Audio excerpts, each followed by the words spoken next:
guys. Welcome back to another episode of Evolve. I am your host, Monette Brann-Natta, and I am so happy to be back with you. There's been so much going on over the summer, a lot of movement and traveling, and just getting back from Atlanta. So hello to all of my Atlanta friends and family. It was wonderful to get to visit with you guys. This week, I wanted to talk a little bit about angel numbers. And that may not be surprising because I always am talking about angel numbers. But what I wanted to do was decanter this angel number idea through another filter. Let's look at it in a different way. Let's look at it through a real-life person and something that I thought was interesting and surprising. So today we're going to talk a little bit about Jay-Z. Maybe a different topic, maybe an interesting person, maybe someone you're not familiar with. But I think that there's a lesson here, and I love a lesson. So years ago, the rapper that's now the mogul, Jay-Z, floated the idea that he would pen a book, and the name of the book was going to be called Decoded. Now, he never did write this book that I am aware of. He did put out like an epilogue or some things like that, but he never really finished that. Maybe that's something that's yet to come. But the premise is that he wanted to translate the experiences of his life and help everyone to understand the choices that he made that led him to inhabit the life he was living, which was far different than the life he started from. He started in the projects, he started in poverty, he started without a father, a single mother. These kinds of things were his reality, and now he's in a different stratosphere, a stratosphere that when you start in that place, you're not often thinking that it's possible to get to the place he's at now. And I've shared with you guys some of my life, and so stories like his, of any variety, of any person, of any ethnicity, touch my spirit, because I realize that anything is possible, and that it is in this way that the universe demonstrates it, and it gets right into our own wheelhouse. And we'll continue to talk more about that. And often, we are, as humans, making judgments about who or what a person is based on very superficial identifiers. So if you're listening and you're familiar with Jay-Z, you may know him as the rapper mogul and Beyonce's husband. I think it's wonderful that someone's Beyonce's husband instead of the other way around, but you may enjoy his music. You may have never even heard a song outside of his hit with Alicia Keys about New York. You remember that one? That was huge. New York, that one. That was Jay-Z. So if you're not familiar, you might know a Jay-Z song and you didn't even realize it. You may have assumed that he's cleaned up his criminal or thug self. If you've heard some of his lyrics, you thought, maybe this guy isn't such a great guy. But no matter what you know, today we're going to take a different look at this person. Now, it's no secret, here's my disclaimer, I've always been a fan of some of his music. Not the misogynistic overtones or the superficial lyrics about bling and money, but his storytelling. As a writer and a teller of stories, I admire and relate to the way that other people hone their craft, but there is more with him. I've always heard his truth through the smoke and mirrors of some of his songs. I've heard a man struggling to find himself who could, like any of us, get swept away in these moments of great bravado or self-doubt. I've played his music often when I'm working out or working to achieve any goal in my life, because what I've found is that there is a momentum that lifts me and challenges me to believe in myself and push past my circumstances and rise to whatever the occasion is that I'm trying to meet. There's a song called Moment of Clarity that he has, and he says, thank God for granting me this moment of clarity, this moment of honesty, because he's, I think, acknowledging that he understands that there's something going on deeper. And I know that that doesn't sound like a lyric that a rapper that you might have just heard was just a rapper, maybe a gangster rapper, which he was not necessarily a gangster rapper, but a rapper is having, thank God of granting me this moment of clarity, this moment of honesty. And I remember walking over the causeway in Melbourne, Florida, and getting to the apex of the bridge and feeling triumphant and I'm listening to that in my ear. And that's the power of music on any level, but that's something that comes to my mind, is because I'm able to clearly think, and I'm listening to him express his clear thinking, and I'm saying, I can reach this goal, whatever it is. And so that's one way, positively, that I wanted to give an example. So his music has been definitely inspirational to me. Another one, just an aside, is Don't Stop Believing by Journey. That's a huge motivational song. So that's what I mean. So whatever your music is, wherever it's coming from, we know that these musicians and artists are flawed, but they're often bringing these incredible vignettes into life, and they're helping us to see past ourselves and into a place that we might want to be. Not every song is that transcendent, but there are some, and I think we all have them, no matter what the genre. But it wasn't until his latest album release, which is the release of 444, that my long-held suspicions that there was way more going on beneath the surface with this man, which got me to thinking about how our angels, again, are always communicating with us, which, like I said, I'm always thinking about. What specifically I'm thinking about is how amazed and in awe I am that no single person is exempt, that God, universe, source, whatever name you want to give it, is so detailed, so specific, that if you're seeking at all, you will be met right where you are. So whether you're flawed or striving to be Mother Teresa, God meets you and guides you to your best, highest, evolved self if you're seeking. That's that kind of adage in the Bible, seek and you shall find. It is literally true. You just have to ask. You just have to be in desire. And you would be surprised at the things that magnetize to you. God meets you and guides you to your best and highest evolved self.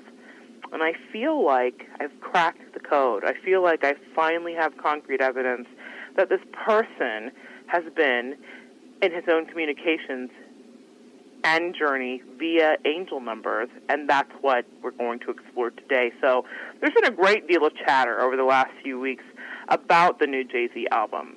And I remember seeing the number flash across my screen in the days prior to the launch. Now, working with angel numbers, I was familiar with what was being said, 444. We're going to talk about that so you understand what was being said as well. I, of course, have my opinions on the album. But what got me was that 444. I thought, what an odd thing to name an album. Now, albums are named any kind of thing. Artists have creative license, and we've heard of all kinds of interesting names. But this is the first time that the album that it caught my attention was an angel number. I thought, that's very deliberate. I thought, there's a bigger thing going on here. I thought, what is this about? And I was interested to hear his explanation of it, to see if he understood that he was connected. And I'm excited to share this with you because I think he does. And it is evidence to me, again, that we all are in so many ways. So, my opinions on the album, not that you're asking, but I'm telling, I think it's introspective. I think it's brilliantly marketed. His wife just wrote an album called Lemonade, talking about their marriage. This is, in some ways, a response and an admission and a vulnerable side of him where he's dealing with the reality of whatever infidelities and things that may have happened. So that's what I mean by brilliant marketing. That definitely happened. And it's introspective, and it solidifies this man in the annals of history. And that last bit about the annals of history is just not my opinion. Jay-Z literally just made history as the first rapper to be inducted into the Songwriters Hall of Fame. So I'm not just talking about like somebody that you will never know who they are. This person will be talked about forever. And I think he's understood that there's a legacy. In fact, there's actually a song on the album called Legacy, but that's in regards to his daughter and children and what he leaves behind and what his responsibility to the black community is. Not a light subject matter, not something you would think that a rapper is going to be talking about when you think of stereotypical rappers. There are very lofty ideas here about savings and earnings and squandering money and credit and how do you get it and why we're wasting things and being very superficial. And I know you think easy for him to say he's very rich, easy for him to say, but still he's saying it. And it's not the popular opinion. And that lets me know he's on his path. And it lets me know that he's taken umbrage with himself in the past. And we'll get into that in a minute. So yeah, Do I like the album? Sure. All of that's there because I think it's probably the most evolved that we've seen him. But again, when I see this kind of growth with any artist from any genre, I know there's a greater force at work, and that their own will and ego is not the main driver. I know that they're being led and allowing the muse to flow through them. I say this because as an artist, you're not able to create on demand. You might think you are, and if you have a book deal or you have an art show, you think, I've got to produce. But there's inspiration that comes, and concepts that float by you or they float through you. I call them downloads, various thought patterns, ideas, and notions. Downloads, and they're gifted to you when you submit yourself to the work. But that's another show. So I want to take a minute and talk about a line that he says in one of his songs, and I feel like it's been overlooked by some of the people that have been reviewing the album. I've been waiting for someone to cotton on to it, but no one really has. He says he's giving you $1 million worth of game for $9.99. Now, he also is very famous for saying double entendre, don't ask me how, in one of his lyrics, meaning he says a few things at once by saying one thing, and then it means multiple things. So that's what he's saying there. And I've heard many folks on YouTube or various talking head sites repeating that line about, I'm giving you $1 million worth of a game for $9.99, but I haven't heard anyone really get what I think he was trying to convey. His title streaming service, so let's get basic here.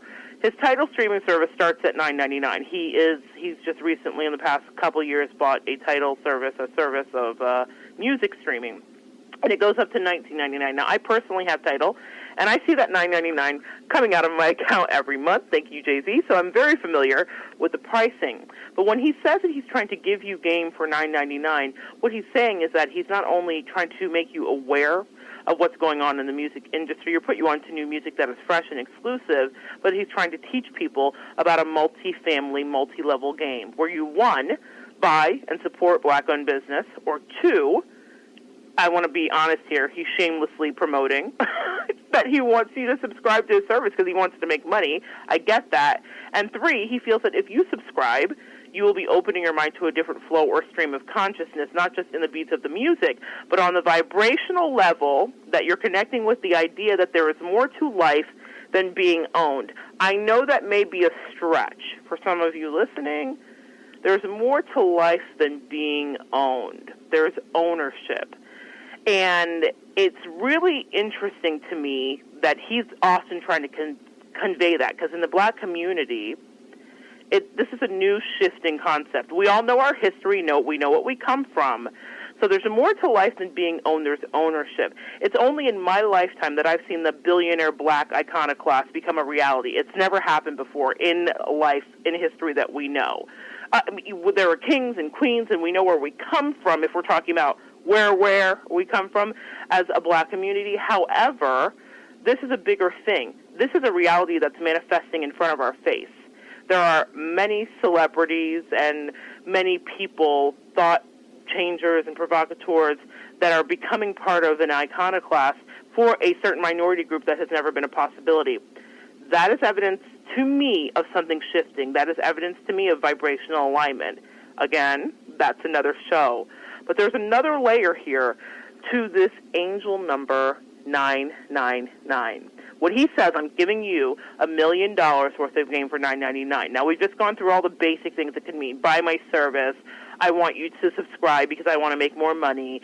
Understand that if you're subscribing to me, I'm a black person and you're supporting black-owned business. If he's saying that to the black community, which some of his music is aimed at, but however, let's be honest here, hip-hop, rap, all that stuff is universal. Worldwide, every country, every language, every color. It has really crossed over in a major way over the last 20 years. It is if you watch a Geico commercial, they're rapping. I want you to understand how pervasive this is. So this isn't just something that's for some subsect or subculture of a society. This is our way of existing, way of living, okay? In many ways. If you pay attention to subtle nuances,